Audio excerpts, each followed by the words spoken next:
Imagine the weight of an empire on your shoulders.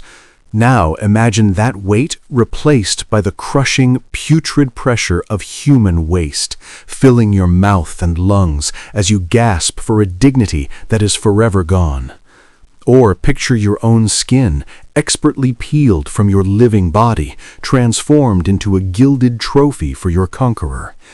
This was not the fate of common criminals. This was the end met by emperors of Rome. We know the stories of daggers in the Senate, of poison in a cup, but history has quietly recorded fates far worse, endings so deliberately disgusting they were designed to eradicate not just a life, but a legacy. What does absolute power look like when it collapses? Tonight, we descend into the visceral, shocking final moments of 8 Roman emperors, whose deaths were masterclasses in cruelty. From the sewers to the slaughterhouse, this is a chronicle of imperial endings that stain the pages of history with something far darker than ink. Let's begin. Flushed into oblivion. Our first story begins with the boy emperor Elagabalus. A teenage priest of a Syrian sun god, he shocked Rome with his chaotic reign, marrying a Vestal virgin, driving a chariot pulled by women, and turning the palace into a perpetual, decadent scandal. He had enraged the one force you could never afford to anger, the Praetorian Guard. In 222 AD, they came for him. Elagabalus and his mother, Julia Soenius, fled the sword-wielding soldiers in a panic. Their refuge was not a secret tunnel or a fortified temple. It was a latrina, a public toilet. Think of the stifling heat, the eye-watering ammoniac stench, the flies buzzing in the gloom. Huddled together on a cold stone seat above a flowing channel of filth, they were found. The guards dragged the shrieking, soiled emperor and his mother from their hiding place. For Elagabalus, a final, profound humiliation was reserved. He wasn't beheaded in the street. He was thrown, alive, into one of the main sewer conduits of Rome, the Cloaca Maxima. The last thing he saw was the curved, filthy brickwork rushing past. The last thing he felt was the viscous, suffocating sludge flooding his nose and throat. The last thing he heard was the laughter of his killers above. His body, befouled beyond recognition, was later fished out and dumped unceremoniously into the Tiber River, denied any proper burial rite. He was erased, quite literally, by the waste of the city he had failed to rule. The human pincushion. Next, the swift and grisly death of Pertinax. An old-school disciplinarian, he took the throne after the mad Commodus and immediately tried to impose austerity on a corrupt and indulgent empire, particularly the Praetorian Guard. His reign lasted a mere 86 days. The guards, whose bribes he curtailed, stormed the palace. They found the 66-year-old emperor alone, attempting to reason with them. There was no parley. The first javelin was thrown not as a kill shot, but as an opening act of savagery. It thudded into his shoulder, spinning him around. Then another pierced his leg, then another. They surrounded him, these professional soldiers, and turned him into a living target. The sound was not of battle, but of a butcher's shop, the wet thunk of iron-piercing flesh, the ragged gasps of a man who couldn't fall because the spears held him upright. His white toga blossomed with crimson flowers. Pertinax died not from one wound, but from dozens. A proud old man transformed into a grotesque, bleeding pincushion, his body a testament to the price of challenging the army's greed. His murder shattered the illusion of imperial invincibility, igniting the infamous Year of the Five Emperors and proving the throne was for sale to whoever paid the guard's price. Dismembered and discarded. Aurelian was one of Rome's greatest soldier emperors, a man who earned the title Restorer of the World by pulling the empire back from the brink of collapse. His death in 275 AD was a tragic folly, the result of a lie told by a corrupt secretary who feared exposure. On a military road near Constantinople, the conspirators struck. But the assassination was just the beginning. In a frenzy, Perhaps to ensure no magical or political power could reside in his intact corpse, they fell upon his body with their swords. They hacked off his limbs. They severed his head. The greatest general of his age was reduced to a bloody pile of parts. And then they left him there. For days, the butchered remains of the restorer of the world lay under the open sky, denied the sacred right of burial, food for carrion birds, a shocking spectacle of disrespect. The smell of his decaying flesh was the empire's perfume in those days. His brutal dismemberment and exposure served as the most visceral warning imaginable. No amount of glory could protect you from the petty fears of lesser men. The Senate's revenge. Domitian ruled through paranoid terror, filling Rome with informants and executing senators on whims. He lived in constant fear of assassination, polishing the walls of his portico with moonstone so he could see reflections behind him. In the end, it didn't matter. In 96 AD, conspirators, including members of his own court and family, lured him into his bedroom. The first strike, from a nervous attendant, was a shallow slash to the groin. What followed was chaos. As Domitian wrestled on the floor, bleeding and screaming, others piled into the small room. Senators he had terrorized, stewards he had threatened, each drove their dagger into him. He was stabbed over 30 times. The mosaic floor grew slick with a spreading pool of blood, the air filled with the grunts of killers and the wet, tearing sounds of repeated stabbings. This wasn't a clean political murder.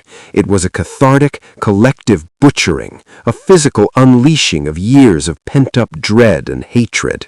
The man who had made the Senate tremble died feeling the cold steel of their long-awaited revenge, not once, but dozens of times over. The butchered god. Commodus believed he was the reincarnation of the god Hercules.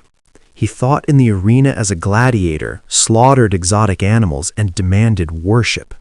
His megalomania finally led his inner circle to have him strangled in his bath by his wrestling partner Narcissus on New Year's Eve, 192 AD. But death was not the end of his humiliation. The new regime, needing to solidify public support, had to symbolically destroy the god emperor. They did so with brutal literalism. His corpse was dragged from the palace on a meat hook, treated not as a fallen ruler, but as condemned carrion. It was paraded through the streets before a stunned populace. Then, in a final sacrilegious act, a state carnifex, a public executioner and butcher, was given the cadaver. With professional, chilling efficiency, he decapitated the body and further mutilated it. The man who declared himself a living god was processed like livestock, his physical form systematically violated to erase his memory from the world. The message was clear: even divinity could be undone with common steel and disgrace. The long, poisoned road. After murdering the emperor Caracalla, the Praetorian prefect Macrinus seized the throne in 217 AD. He was an outsider, a bureaucrat, and the legions never respected him. After a decisive defeat by the Persians, Macrinus's reign collapsed. He tried to flee, disguised as a common soldier, but was captured in Anatolia. His captors did not grant him a swift execution. Instead, they subjected him to a months-long procession of agony. He was kept in heavy, rusting chains, dragged in a cage or on a cart across hundreds of miles of rough terrain.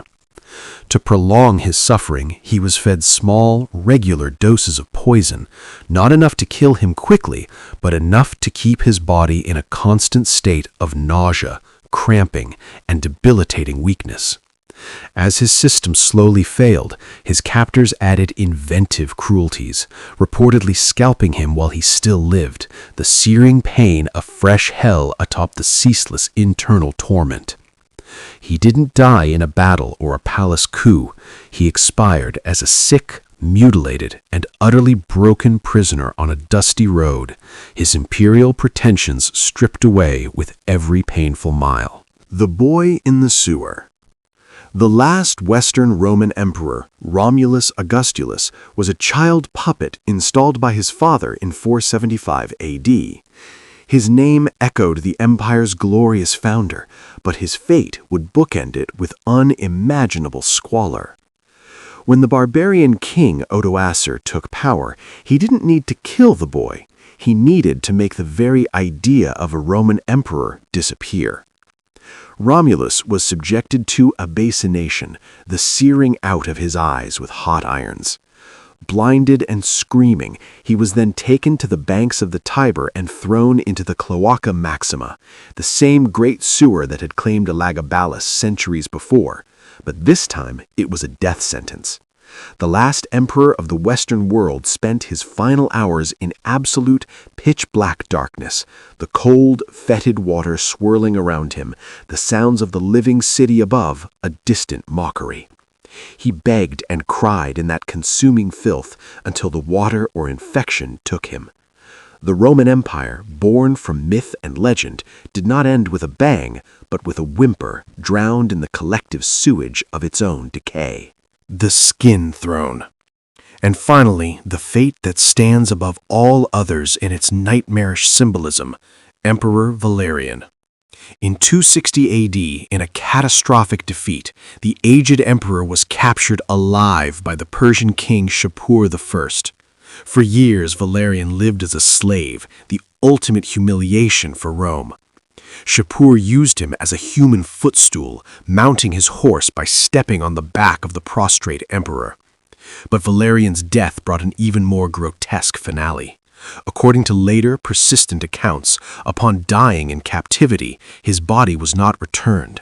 Instead, Persian artisans were ordered to flay him. They made a single, precise cut, and then, with practiced skill, peeled his skin entirely from his muscles in one piece.